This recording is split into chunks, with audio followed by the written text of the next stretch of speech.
Caroline va débuter l'enregistrement.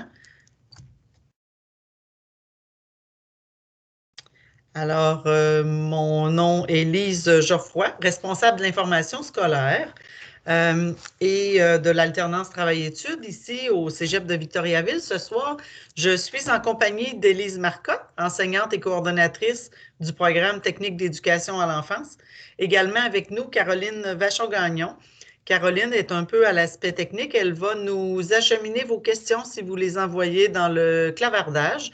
Mais vous pouvez aussi ouvrir votre micro là, et en cliquant sur l'icône du petit bonhomme avec sa main là, pour poser votre question. Ne vous gênez pas. Donc, à l'instant, je vais partager mon écran en incluant bien sûr le son.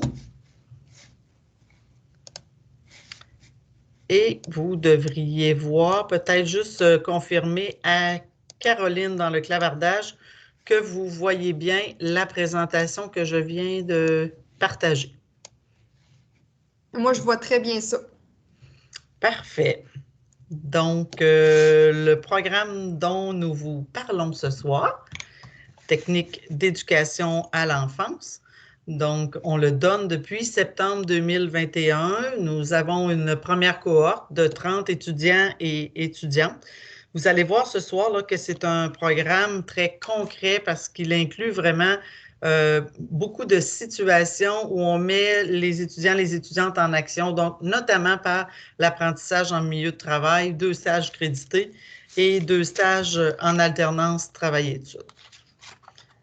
Donc, je vais laisser la parole à Élise qui va nous parler un petit peu de la couleur locale qu'on a voulu donner à Technique d'éducation à l'enfance au Cégep de Victo. Et oui, alors d'abord, la couleur locale, elle a été inspirée des consultations avec les différents partenaires dans le milieu de la petite enfance, ainsi que des valeurs de la région et du Cégep. Alors, éduquer dans la nature. La nature profonde de l'éducateur, de l'éducatrice, c'est d'être des professionnels de la petite enfance, de se voir comme tel et d'agir comme tel. Les éducateurs, les éducatrices utilisent aussi une approche qu'on veut évolutive, réflexive de la profession. Et l'enfant est dans leur environnement immédiat et est leur priorité. Enfin, l'éducateur, l'éducatrice doit collaborer avec les différentes personnes qui sont autour de l'enfant, dont les parents ou encore les différents partenaires du milieu. Il doit aussi intégrer à sa pratique les valeurs, comme je disais, du Cégep et de la région. Il doit s'inspirer pour ses intentions pédagogiques, par exemple, de différentes valeurs comme le développement durable ou encore les saines habitudes de vie. Voilà. Donc, je vous présente maintenant la grille de formation. Donc, le programme mène à un DEC, un diplôme d'études collégiales. C'est sur 3 années. Les personnes qui le veulent peuvent aussi mettre leur parcours sur 4 ans.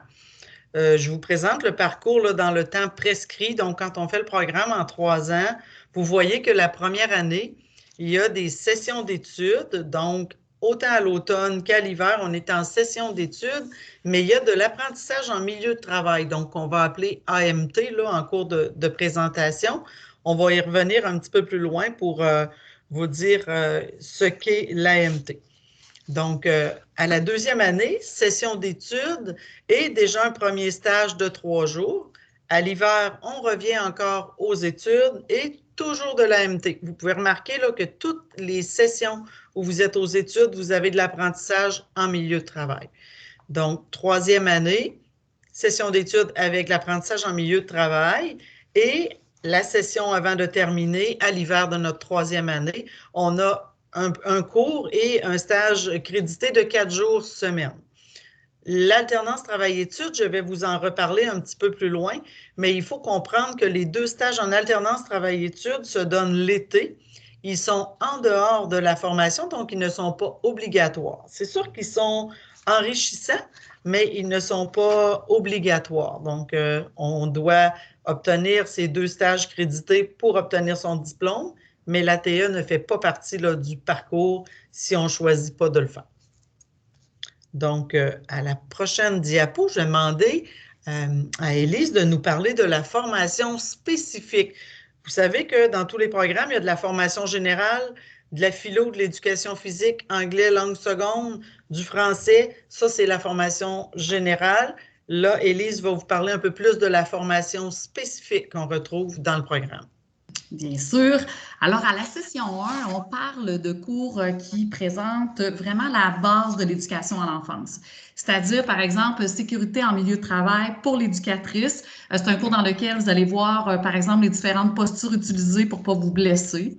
On a ensuite le cours profession éducation à l'enfance qui, lui, va présenter les différents mandats, rôles de l'éducatrice dans les différents milieux de travail. On a aussi le cours d'observation qui, vraiment, celui-là, est la base de l'intervention éducative auprès de l'enfant. On a le cours de développement 0-5 ans. Alors, c'est un cours où vous voyez vraiment entièrement tout le développement global à partir de 0 jusqu'à 5 ans de l'enfant. Enfin, on a le cours communication professionnelle là, dans lequel vous voyez un petit peu toute la théorie autour de la communication entre les professionnels. Dans le cadre du cours d'observation et de développement 0-5 ans, on va utiliser la salle d'observation qui se situe dans le CPE affilié au Cégep Lamarelle. Alors, c'est vraiment très intéressant, puis les élèves ont beaucoup de plaisir à y aller. À la session 2, alors là, on commence un petit peu plus à se rapprocher des domaines de développement de l'enfant, c'est-à-dire qu'il y a 4 domaines de développement. Il y a le domaine langagier, cognitif, moteur et socio-affectif. Alors, à la session 2, on a déjà le cours de développement socio-affectif chez l'enfant. On a éduqué en contexte scolaire aussi. Et les 2 cours ont quelque chose en commun, c'est-à-dire que dans ces 2 cours-là, on va voir le processus de l'intervention éducative. C'est un processus par lequel les éducateurs, les éducatrices observent l'enfant et à partir de là, vont déterminer toutes les actions éducatives qui doivent se poser auprès de lui. À la suite de ça, il va évaluer toutes les actions qu'ils ont posées, ça a été quoi les résultats, quels ajustements ils peuvent faire. On a aussi des cours qui sont super importants comme la santé et sécurité de l'enfant dans lequel vous voyez par exemple comment apporter des soins à un enfant qui fait de la fièvre ou qui se blesse. Et on a le cours enfant à besoins particuliers 1 qui nous enseigne comment intervenir auprès de cette clientèle-là. Finalement, on a développement global de l'enfant, mais de 6 à 12 ans. Enfin, à la session 3, nous avons déjà le premier stage, qui est un stage d'expérimentation. Alors, c'est un stage 3 jours semaine sur 15 semaines. C'est un stage où l'élève est appelé à réinvestir 8 compétences qu'il a déjà vues en première année. Par exemple, on a une compétence qui s'appelle animer des activités. Alors, l'élève va devoir animer des activités auprès du groupe d'enfants. Ou encore, on a une compétence qui s'appelle créer un lien significatif avec l'enfant. Alors, l'élève devra créer des liens affectifs avec chacun des enfants de son groupe. Pendant cette session-là, on a un cours qui est relié à la formation spécifique, c'est-à-dire les stratégies d'intervention comportementale. En 4e année, on continue avec nos 4 domaines de développement. On va voir le développement langagier, cognitif. On va voir aussi un élément qui est très important, c'est-à-dire le partenariat avec les parents et les autres partenaires du milieu. Et enfin, à la dernière année, on a le beau stage final à la dernière session qui est vraiment le stage de 4 jours semaine. Stage dans lequel l'élève est appelé à complètement prendre en charge le groupe, à répondre aux besoins des enfants, à voir à l'aménagement du local, à voir à la programmation des actions éducatives. Mais tout juste avant, à la session 5, là, on voit des cours qui nous permettent d'approfondir nos connaissances en petite enfance. Par exemple, on va avoir un cours sur comment bien alimenter l'enfant pour qu'il grandisse bien. On va voir l'intervention auprès des poupons. Puis vous allez même voir comment organiser un service de garde. Si jamais vous avez le goût d'ouvrir votre garderie privée ou encore votre milieu familial, on a un cours qui porte là-dessus à la session 5. Merci, Élise. Donc, je ne sais pas s'il y en a qui ont des questions jusqu'ici. Gênez-vous pas pour les écrire dans le clavardage. On vous parle depuis tantôt d'apprentissage en milieu de travail, donc l'AMT. quand le programme a été élaboré, parce qu'on a commencé à offrir le programme en septembre dernier, mais il y a des conseillers pédagogiques qui travaillaient sur ce programme-là bien avant. Alors, ils ont pensé, dans le fond, ce programme-là pour intégrer l'AMT, c'est-à-dire qu'ils se sont dit dans chacun des cours de formation spécifique, donc ceux qui sont reliés au domaine de la petite enfance, on va prendre 20% dans chacun de ces cours-là et on va faire des activités collectives, des activités où on va mettre en pratique des choses. Donc, on peut arriver à être une activité avec plusieurs enseignants. Ça peut être une sortie, ça peut être intégré dans le milieu de travail. Donc, c'est des situations d'apprentissage et de l'acquisition de compétences. Donc, Élise, est-ce que tu peux nous donner un exemple concret d'AMT? Oui, bien, tout d'abord, cet automne, on a débuté l'AMT avec, comme tu dis, l'AMT périphérique, c'est-à-dire qu'on était les 5 professeurs regroupés ensemble, où on a organisé une journée au centre communautaire Arthabasca, plein air, avec différentes activités qui amenaient les élèves à explorer les 20 attitudes professionnelles d'une éducatrice ou d'un éducateur à la petite enfance. On a aussi organisé des activités pour permettre aux élèves de créer des liens entre elles. Et enfin, on présentait de manière officielle l'apprentissage en milieu de travail.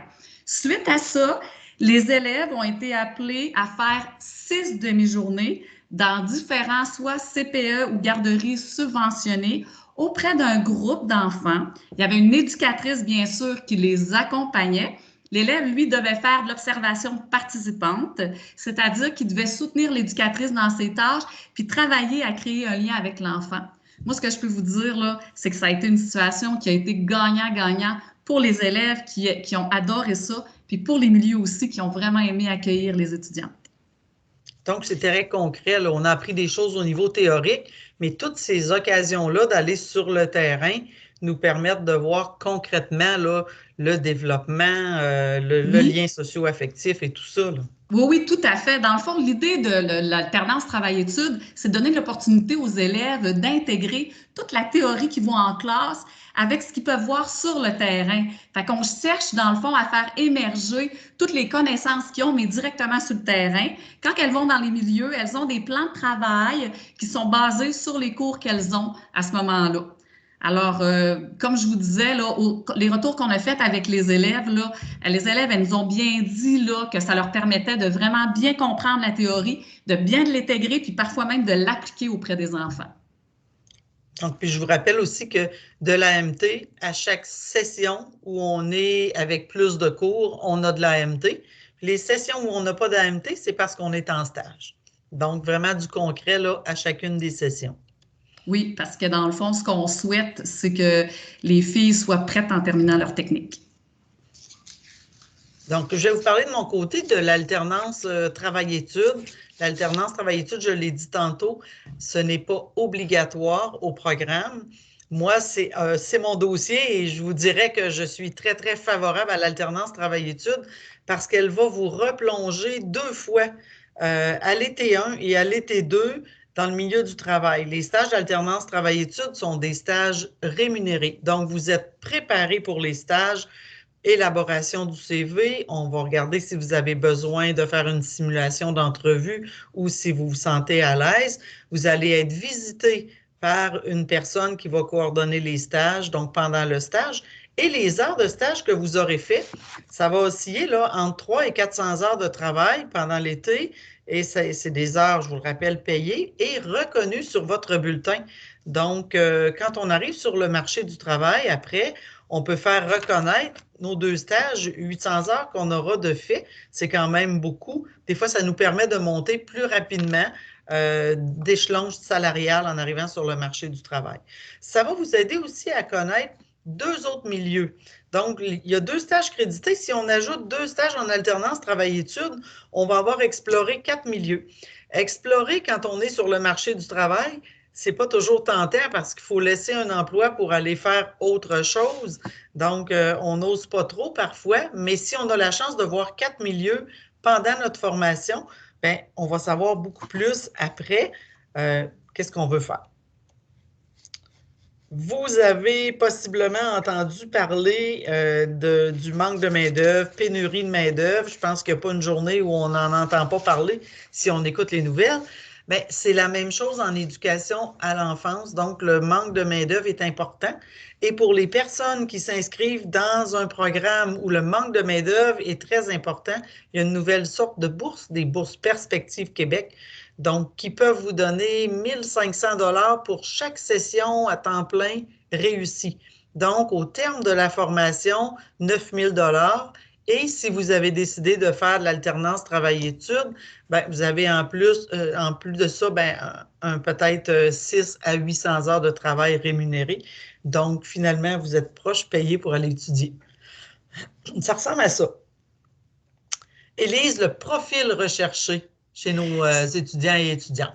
Ben en fait, là, c'est sûr là, qu'on souhaite des élèves qui aiment être en relation avec les enfants parce qu'être éducatrice, c'est d'abord un métier où on est en relation avec l'enfant. Ensuite, on a des gens qui sont créatifs, qui aiment travailler en équipe, humains, bienveillants, des gens aussi qui aiment planifier, organiser des actions éducatives. Donc, et dans le programme, c'est un programme portable. Donc, l'ordinateur portable de base est obligatoire avec la suite Office et il y a le support ici qui est offert par le Carrefour technopédagogique. Est-ce que tu peux nous en dire un petit peu plus? Oui, bien sûr. Dans le fond, on demande un portable là, parce que dans le cadre de certains cours, on utilise des outils qui sont en ligne, comme par exemple, on utilise le journal à petits pas, qui est un journal de bord dans lequel les éducateurs, éducatrices, informent les parents de la journée de l'enfant ou du développement de l'enfant. Alors, on va l'utiliser dans certains cours. On utilise aussi des grilles de développement qu'on trouve sur le site Internet de Cassiope. Les notes de cours, les devoirs sont déposés sur Teams en ligne. Alors voilà, c'est des raisons pour lesquelles on demande le portable. D'accord. Tous les détails, là, quand on fait notre demande d'admission et qu'on s'inscrit, les détails vous sont donnés après là, pour l'ordinateur, quelle sorte d'ordinateur, si j'en ai un, est-ce que je peux garder le mien, etc. Donc, vous allez avoir tous ces détails-là. Et une fois ma formation terminée, Élise, où est-ce que je peux travailler? Alors, ben d'abord, on commence par, ça peut être par les centres de la petite enfance, ça peut être les services de garde en milieu scolaire, les garderies à but lucratif, des garderies privées subventionnées, des haltes garderies, bien entendu. Vous pouvez aussi démarrer votre propre milieu familial à la maison. D'accord. Sur les images ici, tu en as parlé tantôt un peu. Oui, bien sûr, on voit le CPE qui est affilié au Cégep, qui est construit tout près du pavillon central. C'est dans ce CPE-là qu'on retrouve la salle d'observation, salle qui peut accueillir jusqu'à 17 élèves en même temps. Alors, c'est une salle là, qui nous donne l'opportunité de voir deux groupes d'enfants qui sont en évolution, c'est-à-dire un groupe d'enfants poupons, des bébés, dans le fond, âgés entre 0 et 18 mois, 5 avec une éducatrice. Et de l'autre côté, on peut voir des enfants, un groupe multi-âge, des enfants âgés entre 2 et 5 ans, un groupe de 8 enfants. Un sujet dont on doit parler, les antécédents judiciaires. Donc, j'espère que vous ne savez pas de quoi je parle. Ça veut dire que c'est bon signe. Donc, on va devoir vérifier, avant que vous partiez en stage, vérifier vos antécédents judiciaires. Donc, si vous avez un empêchement judiciaire, vous pourriez suivre la formation, mais probablement qu'au moment d'arriver au premier stage, donc à la session 3, vous auriez des empêchements. C'est pourquoi je me dois de vous dire, si vous avez des antécédents judiciaires, donc vous pouvez amorcer une demande de pardon parce que c'est quand même un processus qui est assez long. Et si vous n'avez pas d'antécédents judiciaires, gardez ça comme ça. C'est exactement ce qu'il nous faut pour étudier en éducation à l'enfance. Sinon, aucun préalable spécifique, si ce n'est que d'avoir votre diplôme d'études secondaires. Donc, maintenant, on va écouter ma collègue Manon Saint-Pierre, qui est conseillère d'orientation. Et Manon va vous dire un peu qu'est-ce qu'on peut faire après avoir fait le DEC en éducation à l'enfance. Soit on peut aller sur le marché du travail, mais si on décide de poursuivre nos études, qu'est-ce qu'on peut faire? Vas-y, Manon. Bon. Bon. Bonsoir. Alors oui, c'est possible de poursuivre des études universitaires à la suite de votre DEC en technique d'éducation à l'enfance. Je vous donne quelques exemples de programmes qui sont en lien avec votre domaine et qui sont accessibles tout de suite à la fin de votre DEC. Par exemple, les bacs en adaptation scolaire et en enseignement préscolaire et primaire. Également, vous avez accès à tous les programmes qui ne demandent pas de préalable spécifique pour lesquels seul un DEC est exigé. Par exemple, vous pourriez décider de poursuivre des études dans certaines universités en administration des affaires, en droit, en communication. Alors, il existe aussi plein d'autres programmes, il suffit de s'informer. Alors voilà, si vous avez des questions, je vous invite à consulter les conseillères et conseillers d'orientation de vos écoles secondaires. Voilà, merci. Alors, la présentation tire bientôt à sa fin. Nous allons prendre les questions tout de suite après.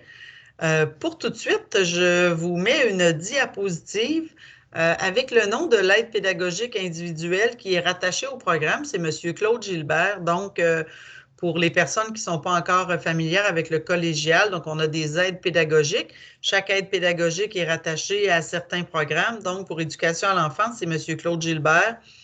Caroline pourrait mettre les coordonnées là, dans le clavardage. Sinon, vous allez retrouver ces coordonnées sur la page du programme sur le site web du collège. Donc, si vous avez un parcours atypique, si vous faites un retour aux études, vous avez des questions sur l'admission, c'est vraiment avec M. Gilbert qu'il faut échanger. Donc, en lui envoyant un petit courriel ou en laissant un message dans sa boîte vocale, c'est sûr que Claude va vous rappeler. Donc, je vais cesser le partage d'écran et revenir avec vous tous en grand groupe. Et ce serait la période de questions, s'il y en a qui ont des questions. Présentement, il n'y a pas de questions dans le clavardage. Il y avait Laetitia qui écrivait, mais là, il n'y a plus rien. Donc, comme c'est là, il n'y a pas de questions. D'accord. Je vous laisse encore un petit temps. Je vais juste en profiter pour vous dire, oui, Laetitia est en train d'écrire, les systèmes du SRAC sont ouverts depuis le 26 janvier pour l'admission des programmes qui commencent en septembre prochain, donc automne 2022. Vous pouvez faire votre demande pour le premier tour dès maintenant et ce jusqu'au 1er mars, 23h59. Évidemment, après le 1er mars, le système va fermer et les demandes d'admission vont être acheminées dans les établissements, mais ça va ouvrir quelques jours après pour le deuxième tour. Donc, éducation à l'enfance, on a bon espoir d'être ouvert aussi au deuxième tour. Donc, je vais juste attendre un petit peu parce que il y en a qui écrivent des questions. Ça peut peut-être servir à tout le monde.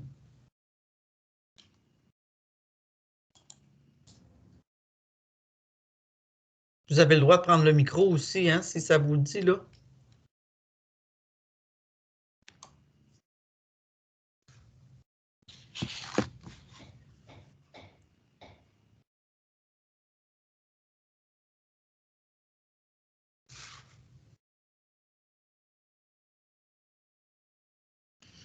OK, j'ai une question. Bonjour, est-il possible de faire les ATS à partir de juillet ou y a-t-il une date spécifique?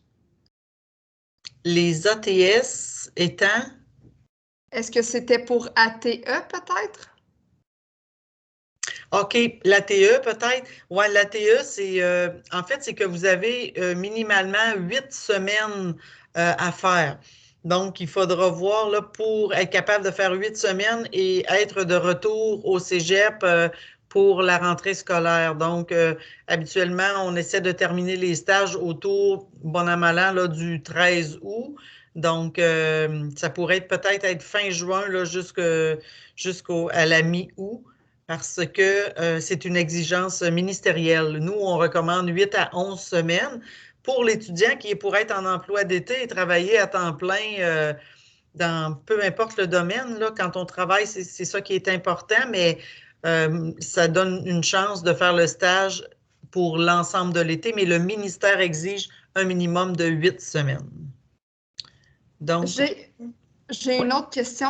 Quelqu'un qui dit, j'ai ma lettre d'admission pour la rentrée d'automne 2022. Je vais faire ma demande de ça début mars. Quand pensez-vous que je dois payer les droits à la scolarité ou les frais à la scolarité? OK. Est-ce que vous êtes, peut-être juste me répondre oralement, est-ce que vous êtes une étudiante internationale? juste pour être certaine de la justesse de ma réponse.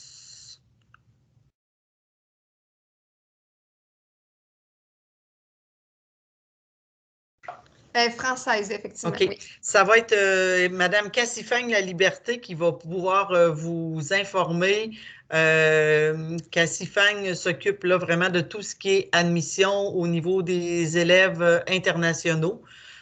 Pour les élèves québécois ou du système d'enseignement canadien, dans le fond, la réponse souvent là, de la demande d'admission va être rendue au premier tour cette année, je crois, avant le 8 avril.